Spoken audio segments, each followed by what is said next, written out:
love.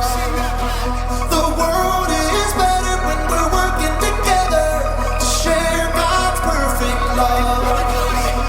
The world is better when we're working together to share God's perfect love. The world is better when we're working together to share God's perfect love. We're gonna sing it out loud. You're all we live it for. We lift our voice with praise. We're gonna clap our hands. God, you're everything and more. We shout it out today. We wanna love like you. We wanna love like you. In everything we do,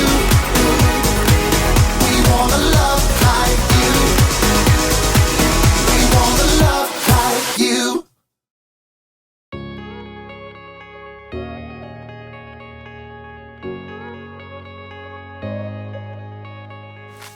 Hey everybody, my name is Jacob, and I am here to talk to you about love. Love is showing others how much they matter to you. One thing that I love is books. Books are good for so many different things, like decorations. As a paperweight! You could play Jenga gently. Or dominoes. But no matter how many uses a book has, they were really made for one important thing. They were made to be read. That is their purpose. Books can teach you things. They can entertain you with stories. They can help you discover how different people live and think. But they can only do all that if you read what's inside. So, in today's story, we're going inside the Bible. And we're starting at the very beginning, where we'll discover how God made you and me for a purpose. Hey, I just thought of another thing you can use a book for. Frisbee! Oh, sorry. Oops. The Bible. It's 66 books of history, stories, letters, and poetry that fit together to form God's one big story. The epic adventure of how He created us and loves us so much that He made a way to rescue us. As we travel through the Bible, from Genesis to Revelation, we discover people who met God and found their lives changed forever. Now, for an amazing story, inspired by the book of Genesis, chapters 1 and 2. In the beginning, there was nothing. Nothing at all. Except for God. But God was so full of love, it couldn't be contained. And that deep love spilled out into the shapeless void. Let there be light. Dazzling light shot through the heavens, blazing and radiant. God separated the light from the dark. Evening turned into night, and night into morning.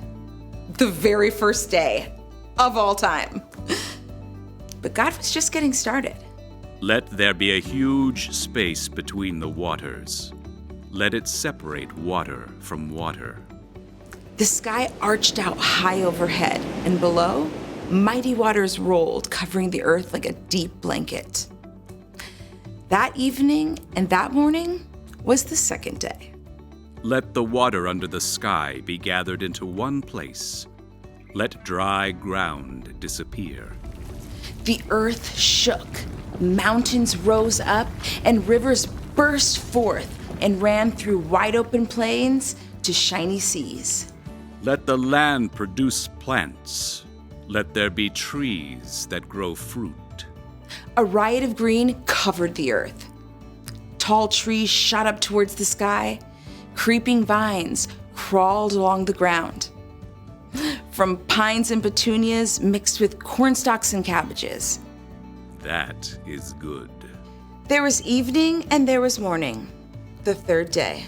Let there be lights in the huge space of the sky. Let them separate the day from the night.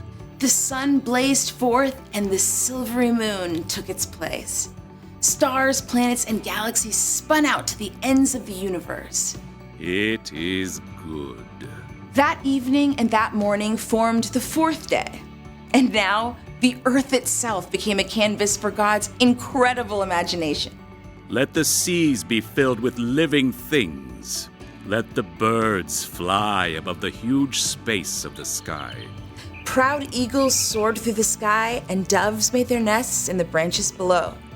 Dolphins leapt out of the surf, and trout and minnows chased each other through laughing brooks. God bless them all. This is good. There was evening and there was morning, the fifth day. But God wasn't finished yet. Let the land produce every kind of living creature. Huge leathery elephants shook the ground while tiny gray mice scampered at their feet. Lions roared and lambs played tag. Now that is good.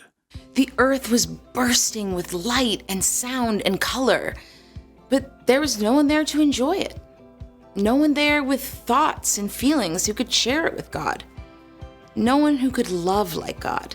Let us make human beings so they are like us. Let them rule over all the fish and the birds and the creatures. So God got down in the dust of the earth and formed a man in God's very own image. God breathed life into him. Breathing. Oh, that feels good. The air smells sweet. God placed the man Adam in a beautiful garden along the banks of a river. Farm the land. Take care of it. Okay, oats. I think I'll put them in a good crop of oats for oatmeal. And what are these red things? Strawberries, I think. Those should go with cream, if I can think where that comes from. Even with all the things still to be discovered in the garden, though, Adam was still on his own. It is not good for the man to be alone. I will make a helper who is just right for him. So God brought all the living creatures on parade for Adam to care for and name. Perhaps a cow came first. Right, you. You give cream. And you've got a nice, calm sort of face. I'll call you Cow. Maybe a white-tailed buck came up and nibbled a vine over Adam's shoulder? Oh, dear, that tickles. Oh, dear. Oh, that suits, so I'll call you Deer. One by one, the animals crowded around to see the new human. Giraffe. Gerbil. Oh, fox. Alligator? At the end of the day, though, Adam was still alone. This is all amazing, God, but even with a whole litter of puppies snoozing in my lap, I feel like something's missing. Adam had something to care for, but no one to care for him. So God caused Adam to fall into a deep, deep sleep. Then God took a rib from Adam's side and formed it into a woman. Adam woke to something new. Oh, I got a crick in my side. Hello. Oh, who are you? I'm still learning that. Eve, I think. Madam, I'm Adam. Would you like some breakfast? Well, after we discover what breakfast is. I can recommend oatmeal with strawberries. God poured out a deep, deep love into all of creation. But on day 6, God made humans. All people were created in the likeness of God. Have children, so that there will be many of you. Fill the earth and take care of it. I am giving you every plant and tree for food. People were made in God's image to think and feel as God can, to love as God can, and share that love with each other and all of creation. It is very good. At last, God's creative work of love was complete. And on the 7th day, God rested.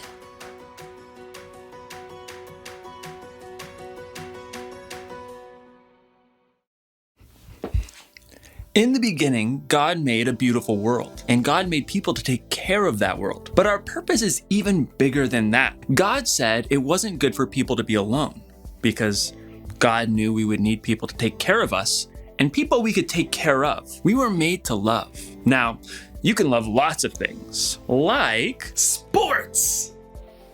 3 points. Oh, watching movies. Ah! You can love dominoes. You can even love books. But Jesus taught that we should love God and love other people. That's what's most important. It's okay to love things, but we were made to love and take care of each other. That's our purpose. So here's the one thing to remember today. God made us to take care of each other. Be kind to each other. Listen to each other. Pray for each other. We all need to be taken care of. I need to take care of all these books I dropped. Maybe I can build a fort out of books. See you next time.